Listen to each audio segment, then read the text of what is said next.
अस्सलामुअलैकुम, आप देख रहे हैं समा। मैं हूं फवाद ज़ैदी और मैं हूं माहरुख शहरियार। हेडलाइंस आपने मुलाहिजा की, बुलेटिन में खुशामदीद। सबसे पहले जिक्र करेंगे वजीर दाखिला का। वफाकी वजीर दाखिला शेख रशीद ने एक मरतबा फिर तनकीद करते हुए कहा है कि नवाज शरीफ जाली रिपोर्ट पर लंदन गए, एक और जाली रिपोर्ट पर वहां कयाम चाहते हैं। दुनिया में कोई और लीडर नहीं जो अपने ही मुल्क से भागे। वजीर दाखिला ने साफ साफ कह दिया कि डील हो रही है, ना ही ढील। इमरजेंसी या सदारती निज़ाम भी नहीं आ रहा, सब अफवाहें हैं। मजीद उनका क्या कहना था, सुन लेते हैं। इमरान खान की खुशनसीबी है कि उसको ऐसी अपोजिशन मिली है। थकी हुई अपोजिशन है। क्या अपोजिशन है? अपोजिशन के तिलों में तेल नहीं है। अपोजिशन के रिंग पिस्टन बैठे हुए हैं, इनके प्लगों में कचरा फंसा हुआ है। आप देख लेना 27 फरवरी को भी और ज्यादा 23 मार्च को भी। और आप हमें एजेंडा बताए अपोजिशन क्या करना है 23 मार्च को। यहाँ J-10C जो है चाइना के फ्लाई कर रहे होंगे, दुनिया उनको देखेगी या इन शेरों को देखेगी? वहां दिन ब दिन उड़ाई जा रही है। ना कोई सदारती तर्ज हुकूमत की बात हो रही है, ना एमरजेंसी की कोई बात हो रही है, ना कोई डील या ढील की बात हो रही है, और ना ही अदम एतमाद की बात हो रही है। अगर अदम एतमाद का किसी को शौक है तो वो पूरा कर ले, बंदे उनको लाने हैं। मैं किसी की तज़हीक नहीं करना चाहता, लेकिन 3.5 साल में एक भी बिल ऐसा नहीं है जिसमें हुकूमत ना जीती हो, सेनेट में भी और कौमी असम्बली में भी। रिपोर्ट्स बड़ी डिस्कस हो रही है नवाज शरीफ साहब की। एक बदनसीब इंसान है कि जाली रिपोर्ट से गया और जाली रिपोर्ट से वहां क़याम करना चाहते हैं। दुनिया में ऐसा कोई लीडर नहीं है जो अपने मुल्क से भागे। 3 साल हो गए, वो कह रहा है कोरोना की वजह से वो इलाज नहीं करा सके, और लोगों को कहते हैं कोरोना में जुलूस की सूरत में इस्लामाबाद जाओ। माहिर फिजिशियन डॉक्टर नदीम ख्वाजा कहते हैं कि नवाज शरीफ की रिपोर्ट को रिपोर्ट नहीं कहा जा सकता। डॉक्टर फयाज शाल की कमेंट्री है। समा से गुफ्तगू में डॉक्टर नदीम ख्वाजा ने बताया है कि इसमें टेस्टों की नई रिपोर्ट नहीं, पुराने इलाज और बाकी चीज़ों के बारे में गुफ्तगू है। ब्रोकन हार्ट सिंड्रोम में कहा जाता है कि प्रेशर आ जाए तो दिल फैल जाता है। इस तरह तो बहुत सारे लोग हैं, इस उम्र में ऐसा हो सकता है, ये कोई बड़ी बात नहीं है। इसको रिपोर्ट तो नहीं कहा जा सकता। ये डॉक्टर फयाज शॉल जो हैं उनकी एक कमेंट्री है, इसलिए कि इसमें तो कोई ऐसी कुछ टेस्टों की नई रिपोर्ट नहीं लगी हुई। इसमें पुरानी इलाज की और बाकी चीज़ों के बारे में गुफ्तगू है। टोकोसूडो करके एक सिंड्रोम सिर्फ ये है, ब्रोकन हार्ट सिंड्रोम। तो वो कहा जाता है कि जी जिस पे बहुत प्रेशर सा आ जाए तो शायद दिल फैल जाता है और बहुत बीमारी बढ़ जाती है। तो इस तरह तो बहुत से लोग हैं जो इस एज में उनको अगर कोई थोड़ी बहुत प्रॉब्लम्स थी तो उनको हो सकता है। ये तो कोई ऐसी बात नहीं है। उसमें ये भी जिक्र किया गया कि खुली जगह पे उनको कुछ टाइम चाहिए, फिर उनकी सॉलिटरी कन्फाइनमेंट की भी बात की गई है। वो कह रहे हैं इनको स्ट्रेस है। ये स्ट्रेस तो कोई मेजर नहीं कर सकता। परेशानी और ये सिंड्रोम होना, ये हमें नहीं पता कि ब्रोकन हार्ट सिंड्रोम किसको किस वक्त हो सकता है। तो ये सारी चीज़ें कोई डेफिनेटिव नहीं है। असल में तो प्लेटलेट्स की वजह से गए थे। अगर वो प्लेटलेट्स में कुछ बेहतरी आ गई है तो फिर पाकिस्तान में ये सारी चीज़ें मुमकिन है। आगे बढ़ें, आपको बताएं कि हलफनामे या जमानत की खिलाफ वर्जी नहीं की। सरकार ने ख़त के जरिए किरदार कुशी की। कानूनी कार्रवाई का हक महफूज रखता हूँ। शहबाज शरीफ ने अटॉर्नी जनरल के ख़त का जवाब भेज दिया। नवाज शरीफ की बरतानिया से अदम वापसी से मुतालिक मरासले को मावराए कानून करार दे दिया। जवाब में लिखा, नवाज शरीफ की रिपोर्ट्स बाकायदगी से जमा कराई जाती हैं। मुझे ख़त भिजवाना गैर कानूनी, गैर ज़रूरी और नाजायज़ है। ख़त से ये तासुर मिला कि सियासी मकासद के लिए लिखा गया है। अहम शख्सियात के खिलाफ तहकीकात करने वाले FIA अफसरान के तबादलों पर डायरेक्टर लाहौर डॉक्टर रिजवान मुतहरिक हो गए हैं। तबादले रुकवाने के लिए DG को दरख्वास्त कर दी है। डॉक्टर रिजवान ने डायरेक्टर जनरल को दरख्वास्त में लिखा है कि ये तबादले रोटेशन रूल्स के मुताबिक नहीं किए गए। मुतालिका अफसर अहम मुकदमात की इंक्वायरी कर रहे हैं, उन्हें मौजूदा पोस्टिंग पर ही काम करने दिया जाए। अफसरान मनी लॉन्ड्रिंग समेत अहम मुकदमात देख रहे हैं।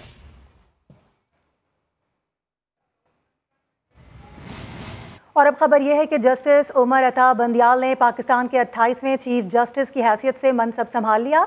सदर ममलिकत डॉक्टर आरिफ अलवी ने उनसे हलफ लिया। ऐवान सदर में पुरवकार तकरीब हुई। वज़ीर आज़म इमरान खान, वफाकी वज़रा और मुसल्लह अफवाज के सरबराहान शरीक हुए। चीफ जस्टिस ने कहा, दुआ है अल्लाह मुझसे हक के फैसले और नेकी के काम करवाए। इस्लामाबाद से रिपोर्ट करेंगे जुल्करनैन इकबाल। मैं जस्टिस उमर अता बंदयाल सिद्क़े दिल से हल्फ उठाता हूँ, सिद्क़े दिल से हल्फ उठाता हूँ। नए chief justice of Pakistan Umar Ata Bandial ने मुल्क से वफादारी, आइन और कानून की सच्चे दिल से पासदारी की कसम उठा ली। मुल्क की सियासी और फौजी क़यादत इस मौके पर मौजूद थी। सुप्रीम कोर्ट के मौजूदा और रिटायर्ड जज साहिबान, अटॉर्नी जनरल और वकला तंजीमों के नुमाइंदों ने भी तकरीब हल्फबर्दारी में शिरकत की।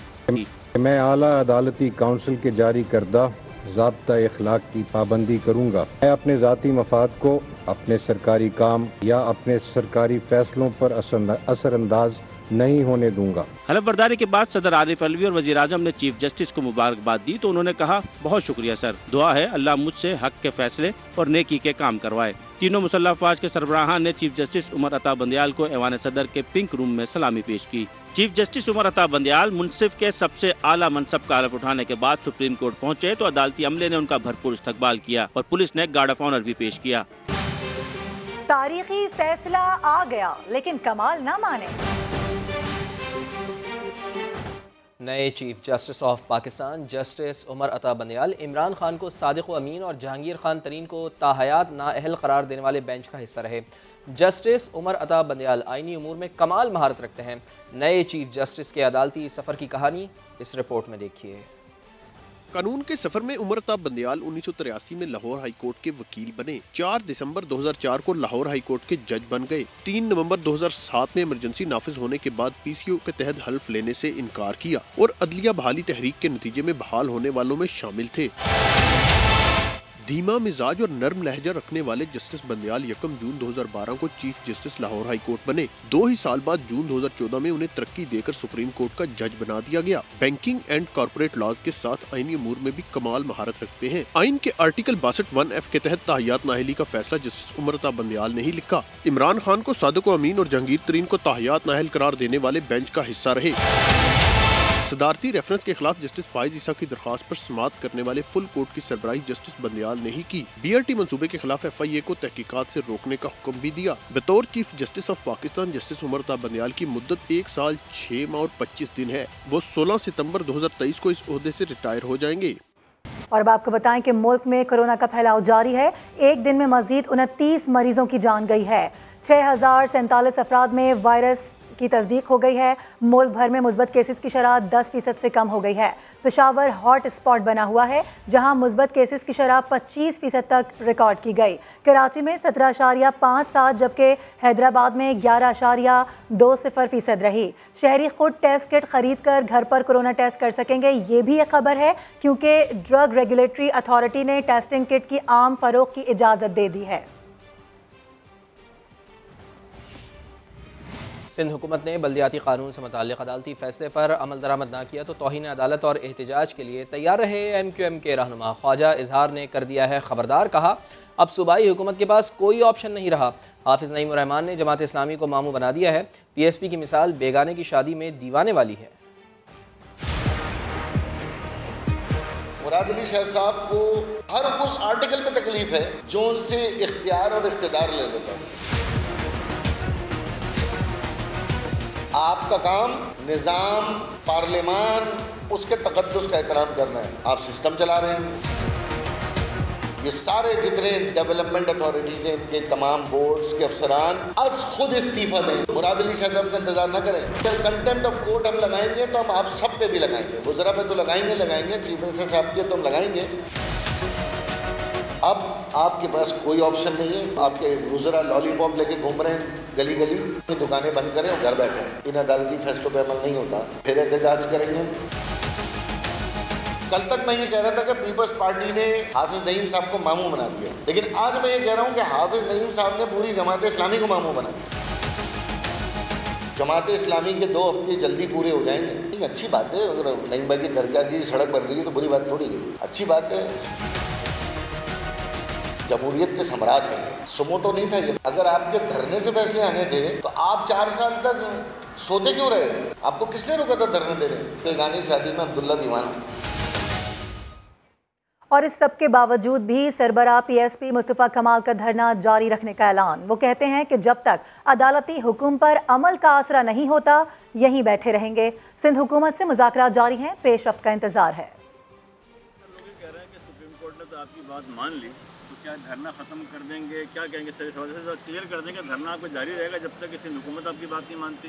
देखिए, हमारे मुज़ाकरात चल रहे हैं सिंध हुकूमत से और सुप्रीम कोर्ट के इस डिसीजन में भी जो है वो डायरेक्टिव्स हैं प्रोविंशियल गवर्नमेंट को।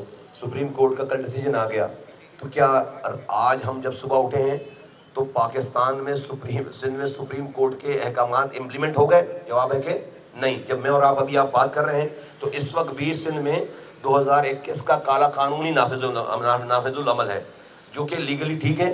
अब लीगली इसको ख़त्म करने के लिए सुप्रीम कोर्ट के इसी डायरेक्टिव्स में अब वो कानून साजी हमें इनसे करवाना है। सो प्रोविंशियल गवर्नमेंट वालों से, सूबा सिंध की हुकूमत से बात चल रही है। इंशाल्लाह ताला कोई रीजनेबल जहाँ पर बात होगी तो हमें भी देखो अपने घर के बच्चों को लेकर, अपनी औरतों को लेकर, अपने नौजवान अपने बुजुर्गों को लेकर खुले आसमान के नीचे रातें गुजारने का बिल्कुल भी शौक़ नहीं है। हम भी जो है वो डेफिनेटली जो है वो यहाँ पर बैठना नहीं चाहते, लेकिन हम अपने हक के लिए यहाँ पर बैठे हैं। अगर हक मिलने का कोई आसरा होगा तो इंशाल्लाह ताला फिर ये सिचुएशन भी ख़त्म होगी।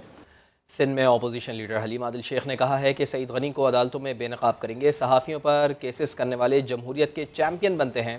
पीपल्स पार्टी जमहूरियत के नाम पर एक बदनुमा दाग है। गनी खास खेली इस शहर में डॉक्टर रिजवान की रिपोर्ट के मुताबिक मंशियात फरोशी और लैंड ग्रैबिंग के अंदर जो धंधे कर रहा है, इंशाअल्लाह हम अदालतों में उसको बेनकाब करेंगे। सईद गनी ने कहा है कि हाँ तक मेरी इज्जत ख़राब हो गई है। इस जुमले में बड़ा एतराज़ है मुझे। अब सईद गनी जैसे बेइज्जत आदमी की भी इज्जत ख़राब हो सकती है, ये इस पे अफसोस है मुझे कि सईद कोई इज्जतदार बंदा हो तो इज्जत ख़राब हो तो हम आ जाए। अब सईद गनी भी कह रहे हैं कि मेरी इज्जत ख़राब हो गई है। मीडिया चैनल के ऊपर इन्होंने केस किया हुआ है, रिपोर्टरों के वारंट गिरफ्तारी निकाले, ये आज़ादी सहाफ़त के चैम्पियन बनते हैं, केसेस में फंसाया हुआ है। ये है एक बदनुमा दाग, पीपल्स पार्टी जमहूरियत के नाम पर एक बदनुमा धब्बा है। और अभी खबर यह है कि कराची के जजीरे वैसे ही पड़े रहेंगे।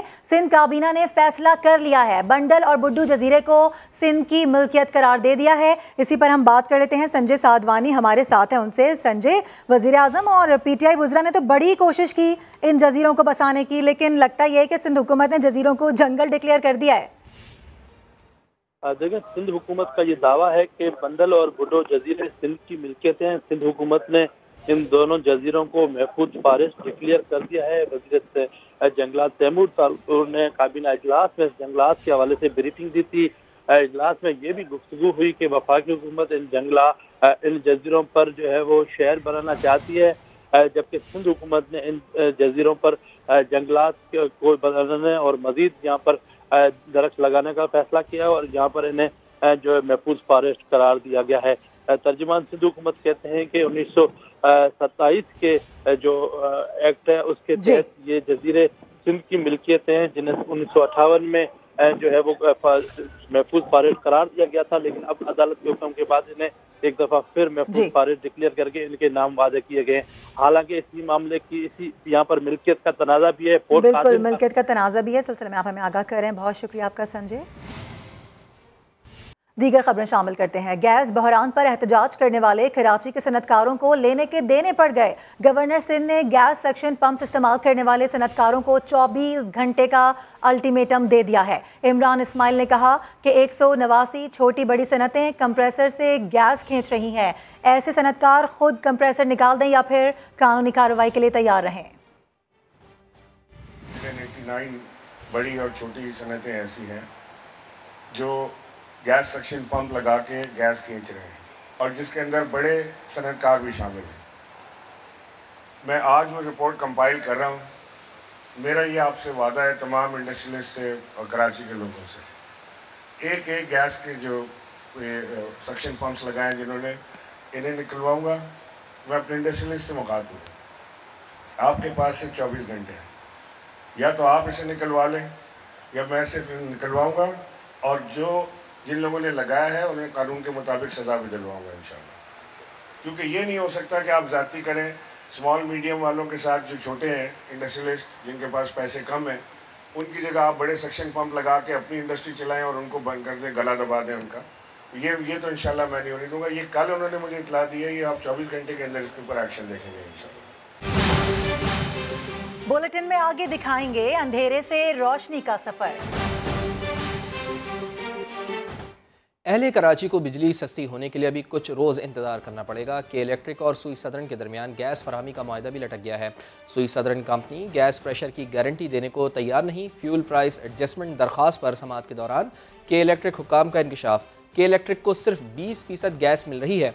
तफसीलात बता रहे हैं इस्लामाबाद से समा के नुमाइंदे वहाब कामरान।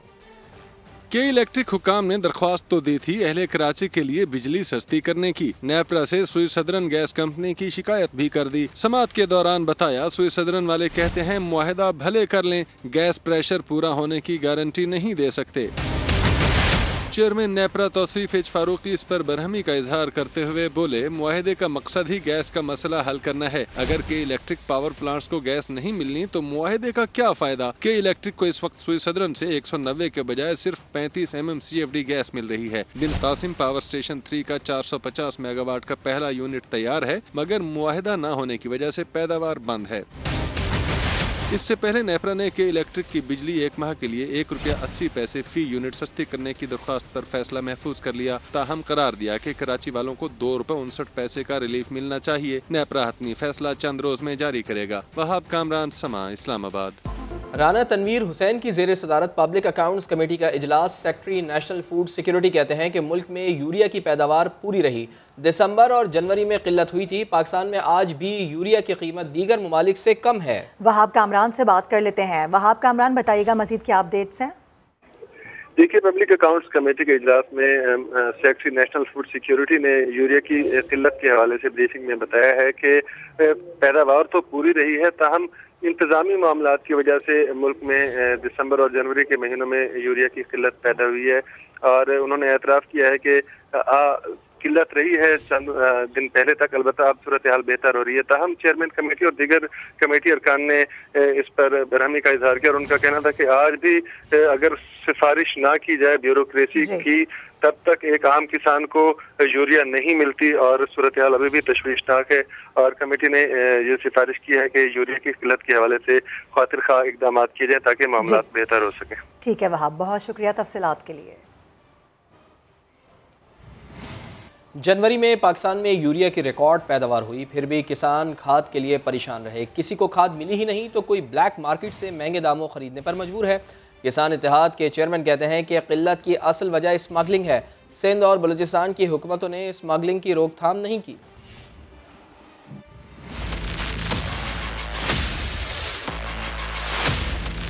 जनवरी में मुल्क भर में किसान खाद के लिए मारे मारे फिरते रहे, कतारें लगी, एहतजाज हुए। हालांकि जनवरी में यूरिया की पैदावार 24% इजाफे से 15 साल की बुलंद तरीन सतह पर रही। एक रिपोर्ट के मुताबिक जनवरी में यूरिया की मजमूई पैदावार तकरीबन 5,65,000 टन रही। इसकी वजह हुकूमत का वो फैसला रहा जिसके तहत खाद के कारखानों को बिला तात्तुल और सस्ती गैस फराहम की गई ताकि मुल्क में खाद की किल्लत न हो। रिपोर्ट में कहा गया है कि जनवरी में यूरिया की फरोख्त 5,96,000 टन रही। किसान इत्तेहाद के चेयरमैन राव तारिक कहते हैं, आलमी सतह पर तेल गैस की कीमतें बढ़ने से वहाँ खाद की कीमतें भी बढ़ी, जिसकी वजह से यहाँ यूरिया स्मगल हो गई। हमारे मुल्क से इस दफा सारी अफगानिस्तान और इधर उधर स्मगल हो गई। इन्होंने कुछ न कुछ पंजाब की हद तक कंट्रोल करने की कोशिश की, लेकिन सिंध और बलूचिस्तान जो खाद वहाँ सप्लाई होती है वो ज्यादातर स्मगल हो गई। उनका मजीद कहना था कि स्मगलिंग न रुकने की वजह से अब भी यूरिया की किल्लत है और किसानों को ब्लैक में मिल रही है। और ऐवान ज़राअत सिंध के जनरल सेक्रेटरी जाहिद भरघड़ी कहते हैं कि एक अंदाजे के मुताबिक पाकिस्तान भर में यूरिया के कारोबार में 80 अरब रुपए की ब्लैक मार्केटिंग हुई। गंदम की काश्त कम होने से जून जुलाई तक आटा 100 रुपए किलो तक पहुंचने का इम्कान है। समा से गुफ्तगू करते हुए उनका कहना था कि अगर गोदामों पर छापे के वक्त जखीरा अंदोजी करने वालों को सजा होती तो आज ये नौबत ना आती। यूरिया की जो प्रोडक्शन है और पाकिस्तान की जो रिक्वायरमेंट है उससे वो तकरीबन 2 लाख टन ज्यादा होती है। अब हुआ ये है कि ये पिछले दिनों जो है वो क्योंकि पूरे मुल्क के अंदर एक आम सा रुझान है जखीरा अंदोजी का और बेईमानी का। मेरे अंदाज से 80 अरब रुपए तक की जो है ना ये ब्लैक मार्केटिंग हुई है। यूरिया के अंदर ब्लैक का काम हुआ है पूरे पाकिस्तान में। हुआ ये है कि इन लोगों ने जो डीलर्स वगैरह हैं और ये जो माफिया है उन्होंने मिलके जो ना ये खाद छुपाया भी है और खाद आपका जो है अफगानिस्तान बहुत ज्यादा स्मगल हो गया। तकरीबन हम लोग 20% 25% जो है ना इस साल हमारी काश्त गंदम की कम हुई है। आपका समा टीवी भी इसकी गवाही देगा। एक भी किसी डीलर को आज तक जखीरा अंदोजी या ब्लैक मार्केट में 5 दिन की सजा नहीं हुई है पाकिस्तान में। काश गवर्नमेंट जब ये यूरिया लोगों ने छुपाया था, जब छापे पड़े थे, गोदामों से यूरिया बरामद हुआ था, काश अगर उस वक्त 2-4 आदमियों को 6-8 महीने की सजा हो जाती और वो वाइडली पब्लिसाइड हो जाती तो फिर ये प्रॉब्लम नहीं होता। मेरा ख्याल है मैक्सिमम जून जुलाई के अंदर आटा जो है 100 रुपए किलो बिकेगा। और मुझे गंदम बहुत ज्यादा अफगानिस्तान में स्मगल होती हुई दिखाई दे रही है। जब आपके बॉर्डर यूरिया को नहीं रोक सके अफगानिस्तान स्मगल होने से, तो गंदम को क्या खाक रोकेंगे। मुल्तान में खाद का बहरान शिद्दत इख्तियार कर गया है। किसानों ने खाद ना मिलने पर हुकूमत के आगे इल्तिजा करते हुए हाथ जोड़ लिए। हमारा दिहाड़ी का टाइम होता है, वाले साहब सारा दिन खाद की दुकान पे, उधर ही दिहाड़ी ख़त्म हो जाती है, खाद मिलती नहीं है। हाथ जोड़ के हम विनती करते हैं, मेहरबानी करें, हमारी जो ये खाद की परेशानी है वो दूर करें। ज़मींदार जो अपनी फसल की निगरानी करेगा या अपनी खाद के लिए भागेगा, जिसके घर में एक आदमी है वो सुबह जाता है शाम तक खड़ा रहता है, उसको 2 बोरियां खाद की नहीं मिलती। गंदम की फसल इतनी ख़राब हो जाएगी कि जिसका गवर्नमेंट सोच भी नहीं सकती। किसान जो है पहले भी बदहाली का शिकार है, वो मुसलसल नुकसान में पहले भी जा रहा है, मज़ीद नुकसान में चला जाएगा।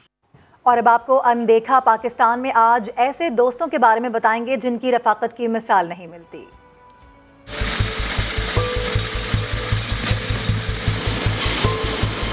अंधेरे से रोशनी का सफर,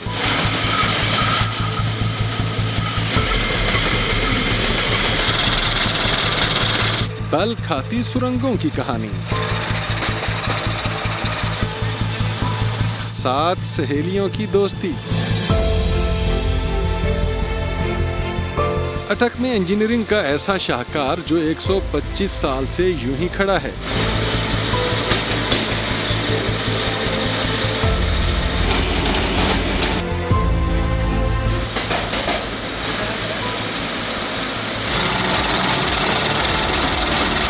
सुरंगों की लंबाई 800 से 1800 फीट के दरमियान है, जिनमें से पहली 3 एक सीध में हैं। पहली और दूसरी सुरंग के दरमियान में रेल की पटड़ी पर शकरदरा पुल तामीर किया गया है, जिसके नीचे अतराफ के पहाड़ों से नदी नालों की सूरत में बहकर आने वाला पानी गुजरता है।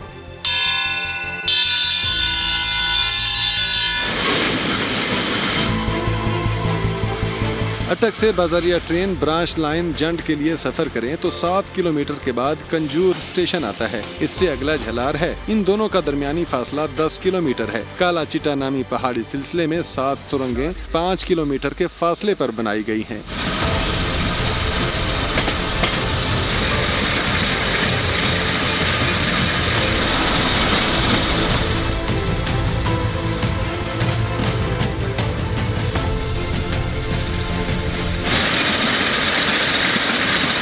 सियाह कभी कभार इधर आ भी जाते हैं, रेल से उतर के इधर घूमते हैं। जगह बेहतरीन है, टनल्स है, ये पुल बने हुए हैं रेलवे के, अंग्रेज़ के ज़माने की सारी चीज़ें ऐसी है कि लोग इधर आके दिलचस्पी महसूस करेंगे, अच्छा लगेगा इनको। रेलवे के मजदूरों को सुरंग के अंदर मुरम्मत का काम करना पड़े तो सूरज की रोशनी को बड़े आईनों के जरिए सुरंग के अंदर फेंका जाता है, जिससे अंदरूनी माहौल रोशन हो जाता है। रास्ते में आगे एक स्टेशन आता है, सुलेमानाबाद भी आता है, बसाल आता है, फिर छोटे छोटे और स्टेशन हैं, तो काफ़ी अच्छे इलाके हैं आगे। तो इधर भी काफ़ी खूबसूरती है, पहाड़ हैं। चौथी बलखाती सुरंग में आगे रोशनी नजर नहीं आती। चौथी सुरंग में पूरी ट्रेन कुछ देर के लिए गायब हो जाती है।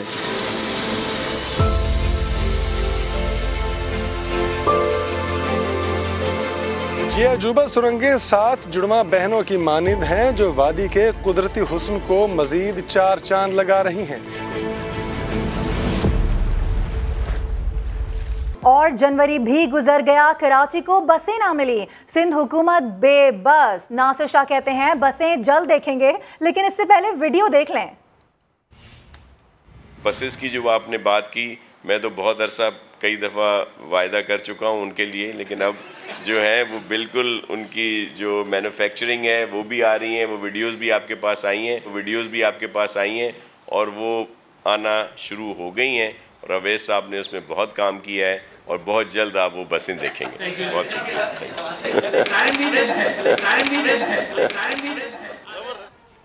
और इससे पहले हम बात करेंगे अपने नुमाइंदे से, एक मरतबा फिर से सुनवा देते हैं क्या कह रहे थे वो।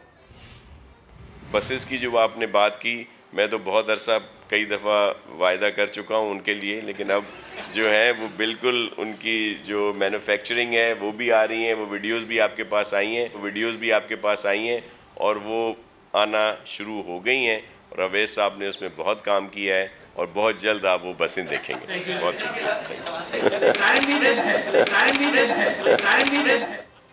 और इसी मामले पर बात करने के लिए हमारे नुमाइंदे भी हमारे साथ हैं। संजय साधवानी, बसें आए या ना आए, वीडियो जरूर आ गई।